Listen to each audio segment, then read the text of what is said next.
Well, boys, it seems almost as if the Liver King's empire has finally gone down. Now, I'm not gonna lie, this man's run has simply been the gum on the bottom of your shoe that you simply can't lose, but he's just always there hanging around. Surprisingly, this man's downfall wasn't the copious amounts of steroids that he was on, because he was still able to secure a Netflix deal after all of that, because the internet loves drama. But this man's Trojan horse was not the steroid use, rather than Mr. Joe Rogan himself. Joe Rogan, I'm calling you out. My name's Liver King. Man to man. I'm picking a fight with you. Yeah. Look, man, all I'm saying is I don't think a man like Joe Rogan is the type of guy that you want to be calling out. Just because you're on copious amounts of gear doesn't mean you're going to beat everyone up, especially a guy who is skilled in various forms of martial arts. But let's go ahead, let's take the story from the very beginning and see exactly what happened. Joe Rogan, I'm calling you out. My name's Liver King. Man to man. I'm picking a fight with you. Yeah. Just pulling up. Guess what? You're dead, bitch. But what basically happened was Mr. Liver over here decided it would be a great idea to pull up to the Four Seasons Hotel that Joe Rogan typically stays at and challenges him to a brawl. He was seen doing some type of sprawl around his house and made terroristic threats to Rogan. Or anything and everything. Because Joe Rogan, we don't have to make videos to pretend anymore. All of this is happening. We're coming to you. I've challenged you man to man to a fight. Honorable.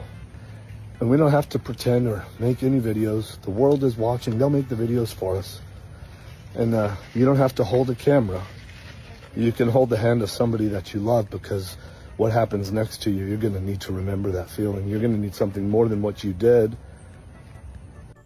At the hotel, he then starts questioning his beliefs on the tenets for some reason, which is a bit odd considering I'm willing to bet everything on black that Liver King doesn't follow his own tenets, considering he drives the most luxurious vehicles and lives in a mansion, but I guess that is what it is.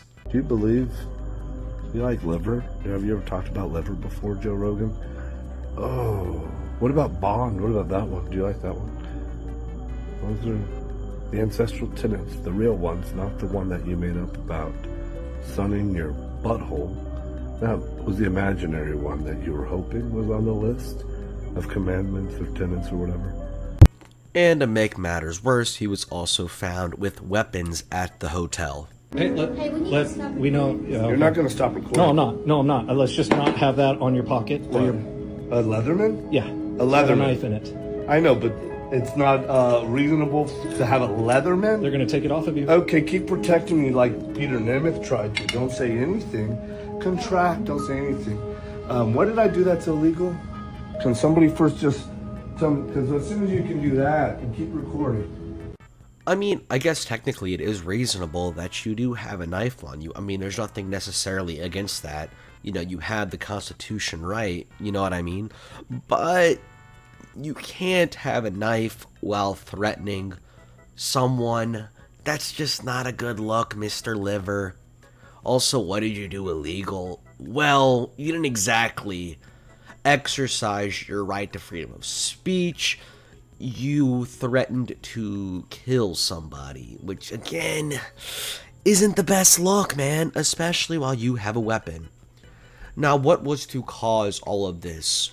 Well, it seems as if this was a very unprompted attack, and one could only imagine this was a steroid-induced, drug-induced escapade based off of Rogan's previous talks about the Liver King and more plates, more dates. There's no way you can look like that in your 40s. That jacked. I mean, he's preposterously jacked. We're talking about the Liver King, by the way, ladies and gentlemen. Yep. He was front row at one of my shows in Vegas. Oh, damn. At the MGM. Yeah, and then I saw him again at the Canelo fight. He was trying really hard to get on the podcast. Honestly, man, I just feel so bad for his wife and his kids, seeing their father go through this escapade.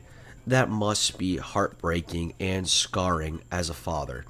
I mean, if you take a look at Liver King, he just looks terrible. He looks like he lost a lot of weight. His beard is going out of control, and his eyes don't look sane. There's something wrong with him. I don't know if he's on drugs. Well, he's on steroids, but I don't know if he's on any other illegal substances. But the man just does not look right in the head.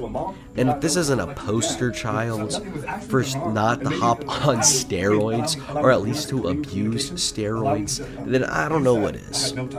Look, Liver King's done a lot of bad things in his past. I hope nothing but the best, mainly for his family, because his family does not need to go through what this man is putting them through. Imagine seeing your dad dance around in the forest eating bull testicles. Cheers! No struggle without You gotta feel bad for his kids, man, that's all I'm saying. And then seeing their own father get arrested, you hate to see it. Liver King, I hope you can recover. I hope that you can use this as a teachable moment, maybe stay offline, and put your family's life before the entertainment and you getting famous and viral.